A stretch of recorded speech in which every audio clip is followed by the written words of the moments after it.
Chers amis abonnés, bonjour. Toujours ravi de vous retrouver derrière mon écran.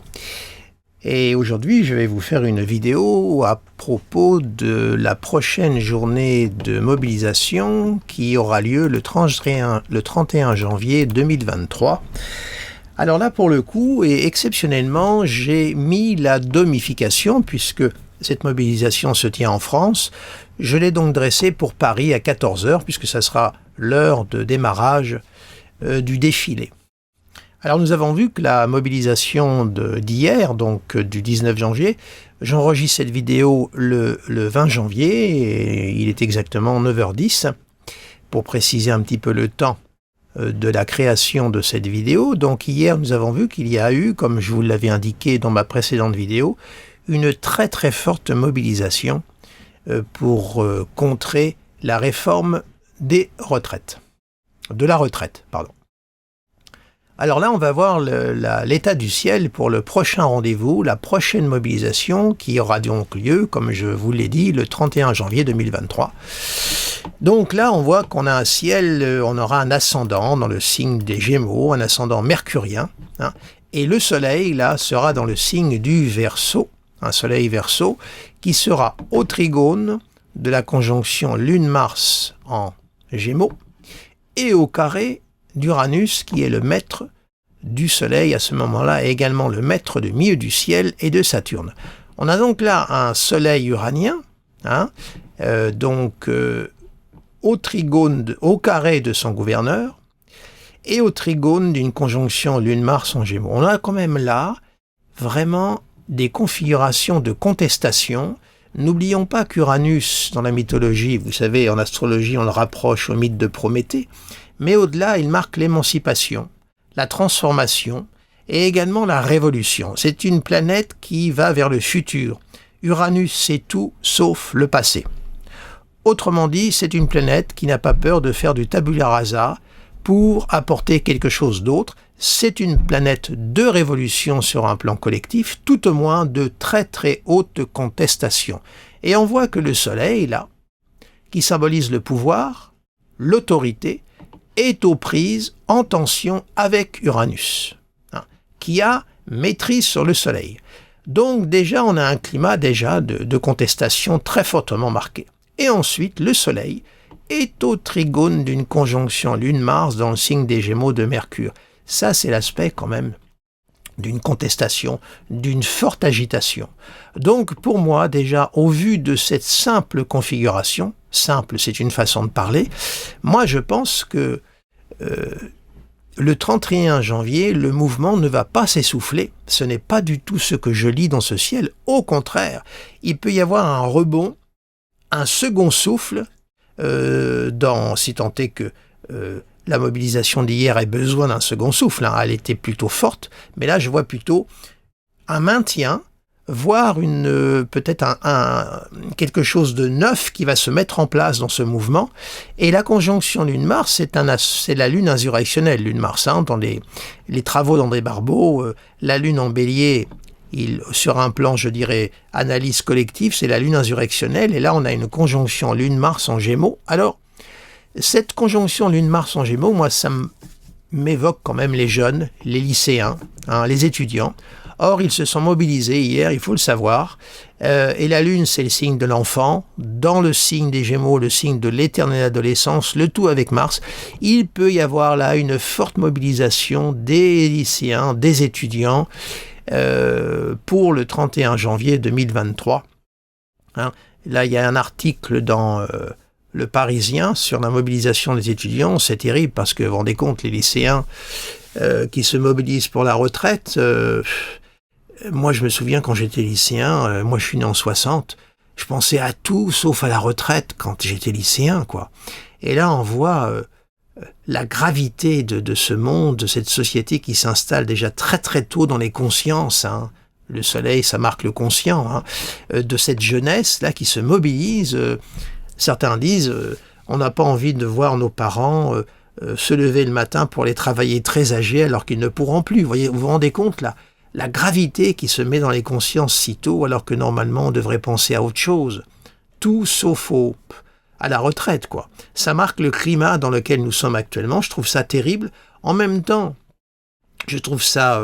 je comprends parfaitement pourquoi les lycéens se mobilisent, hein, je le comprends parfaitement, hein, mais je trouve ça catastrophique, en fait. Je trouve ça... c'est épouvantable, je trouve, que vraiment, il y a un état de gravité... en fin de compte, il y a une absence de perspective, il y a une absence de futur devant nous qui se manifeste là, vous voyez, ce soleil uranien au trigone d'Uranus, c'est un besoin de renouveau, de changement, ça se passe dans la maison 9, la maison des idéaux, des hautes considérations. On voit qu'il y a quelque chose qui va être au cœur de cette future mobilisation, un besoin de changement, de faire une table rase, de mettre à plat sur la table pour arriver à quelque chose d'autre. C'est vraiment là, cet aspect-là, pour moi, les deux luminaires avec Mars et Uranus est déjà représentatif du prochain mouvement du 31 janvier. Alors, si on fait un petit état général ensuite, on a un Saturne qui est quand même piqué au milieu du ciel, hein, en Verseau. Trigone de l'ascendant, alors évidemment, ça va se déplacer au fur et à mesure, hein, 1 degré toutes les 4 minutes, on va très très vite rentrer dans le signe du Cancer, hein, qui est le signe de la Lune, donc le signe du peuple, hein, également. Hein.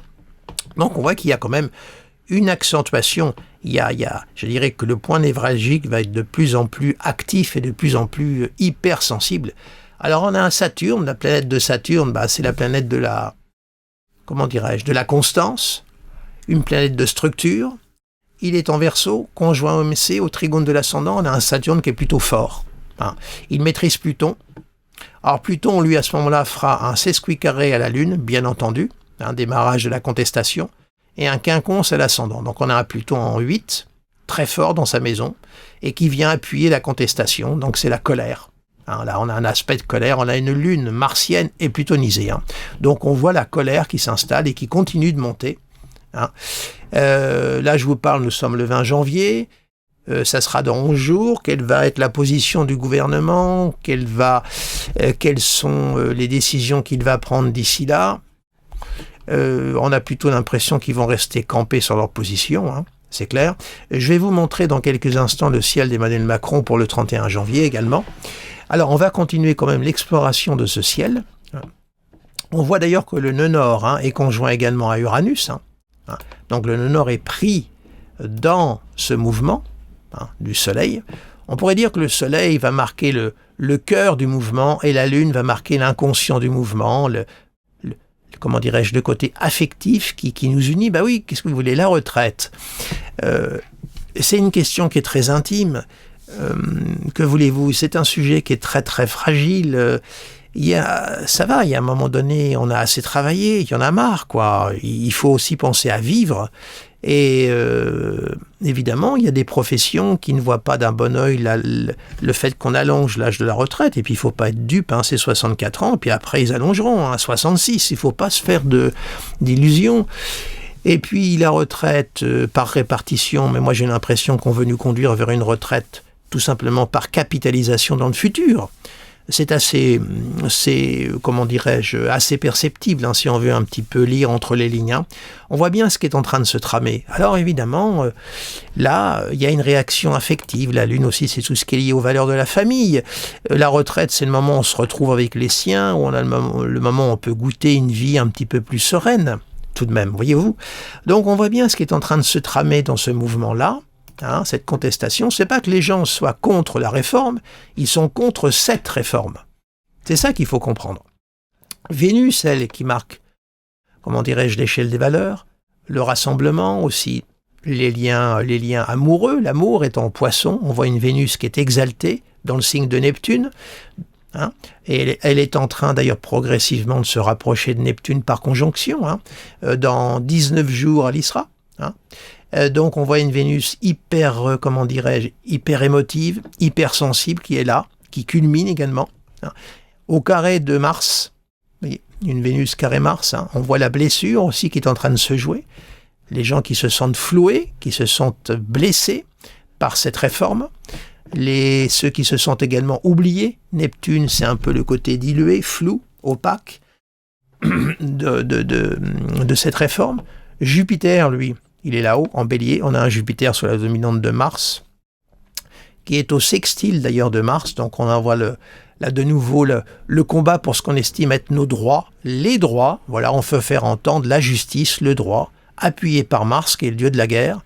Donc on voit qu'on a un ciel quand même qui est très, je dirais, en faveur pour une nouvelle mobilisation du 31 mars, qui va être à mon avis très forte.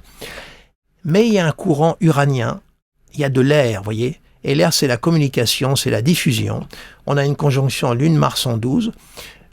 J'espère que là, la dernière mobilisation là, du 19 janvier n'a pas été trop violente, hein. Il n'y a pas eu trop de coups durs.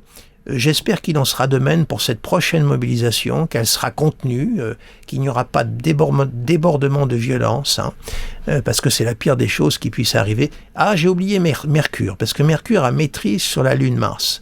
Mercure est en Capricorne, il est bien entendu direct, il est revenu direct le 18 janvier. Hein. On voit qu'il est au trigone d'Uranus, voyez-vous. Oui. Donc, la pensée est soutenu par la planète de la réforme, du changement. Ça se passe en signe de terre. Donc il y a là quand même quelque chose de ferme, quelque chose qui est quand même en train de s'inscrire. Hein. Saturne, qui a maîtrise sur Mercure, culmine. Et il est en Verseau. Il est bien en Verseau, Saturne. Donc on voit qu'il y a quelque chose qui est en train aussi de se construire dans ce mouvement de contestation, qui va durer, hein, parce que là, Mercure va rester encore 14 jours dans le signe du Capricorne. Et il va vers la conjonction de Pluton. Hein. N'oublions pas que c'est la dernière planète rapide qui a rendez-vous avec Pluton. Là. Donc on voit quelque chose qui est en train de s'accentuer vers la contestation.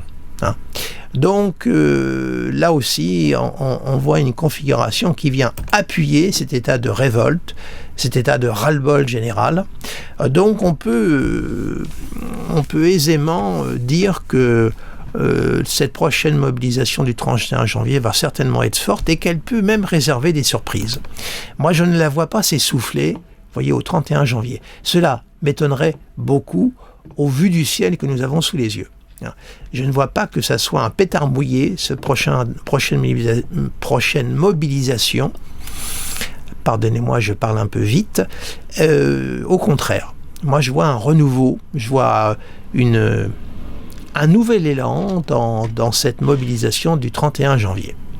Alors maintenant, on va rapidement jeter un coup d'œil sur le ciel d'Emmanuel Macron pour le 31 janvier. Donc un survol du thème de M. Emmanuel Macron pour le 31 janvier 2023 à 14h. Hein.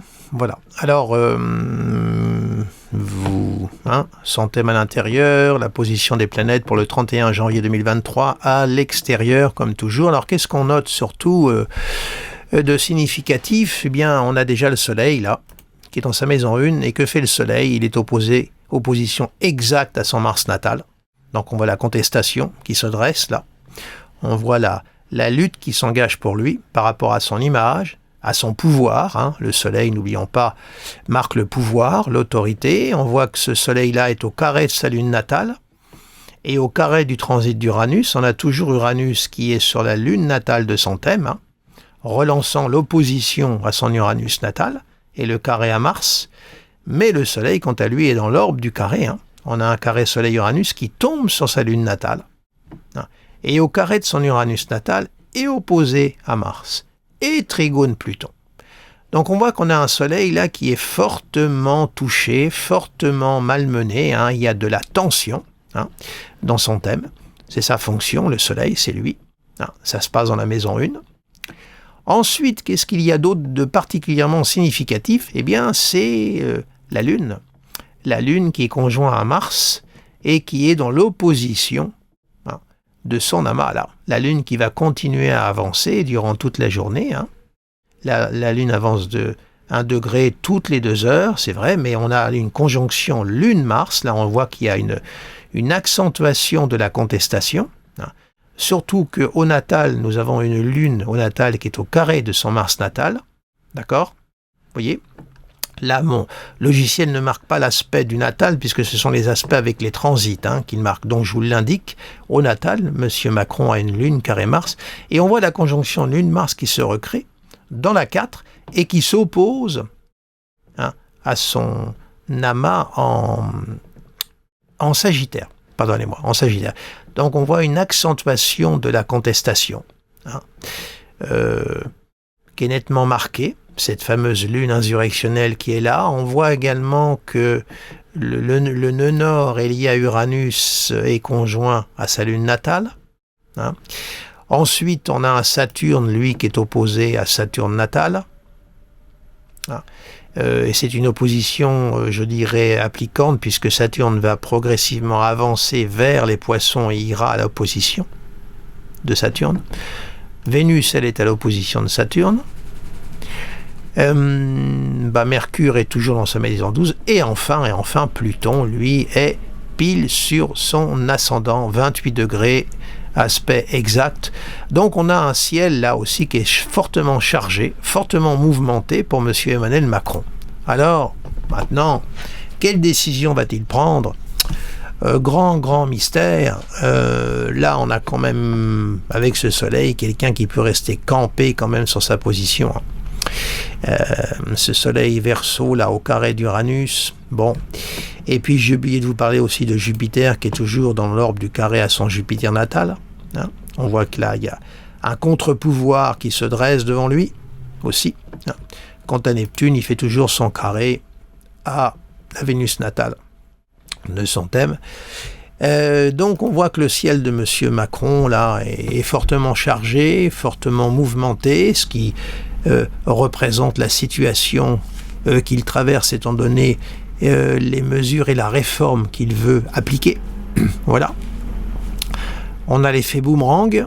Voilà l'état. Donc ce qui est pour moi marquant, c'est là aussi les deux luminaires, un soleil en 1 opposé à Mars, carré Lune Uranus et carré Uranus natal. Il y a une double dissonance uranienne, et puis la Lune, conjoint à Mars, hein, trigone Pluton. Alors là, les trigones, vous voyez, les deux luminaires, Soleil, Lune, sont au trigone de Pluton. Mais le trigone de Pluton, il est ambivalent. Ça renforce les puissances de contestation. Alors évidemment, le côté aussi ambivalent, c'est que ça peut renforcer sa fermeté, et oui, son autorité. Donc ça peut avoir un effet à double tranchant, hein, ces trigones-là. Hein. Soleil, Lune au trigone de son Pluton natal, le planter sur ses convictions, sûr de lui, en plus le Mercure est en Capricorne. Hein. Alors, donc on a là aussi au trigone, vous voyez, de sa lune natale, c'est un Mercure appliquant, il va au trigone, donc on peut avoir un homme qui reste ancré sur ses convictions, j'ai raison, il faut en passer par là, donc ça s'avère être des configurations à double tranchant, qui ne peuvent que, hélas, si il s'avère que mes propos soient justes, qui ne peut que renforcer, je dirais, la contestation et renforcer le divorce qui va s'installer entre lui et les citoyens, la population. Voilà ce que je peux vous dire de cette courte interprétation. C'est pas la peine que je la pousse plus avant. On va bien voir ce qui va se passer d'ici là. Quelles sont les mesures qui vont être prises dans les 10 jours qui viennent. Mais je vois pas la situation se détendre au vu des configurations qu'il y a dans le thème de M. Emmanuel Macron. Eh bien écoutez, voilà, je vais cesser ici cette courte analyse. Je vous remercie de votre attention, de votre fidélité. Merci également pour les messages que vous m'adressez. Pour les nouveaux venus, n'hésitez pas à vous abonner. À la fin de la vidéo, dans le générique final, vous trouverez l'adresse de mon site internet où vous pouvez vous abonner à ma newsletter. Vous serez ainsi tenu informé de toutes mes nouvelles mises en ligne. Et je vous souhaite une agréable journée et vous dis à très bientôt.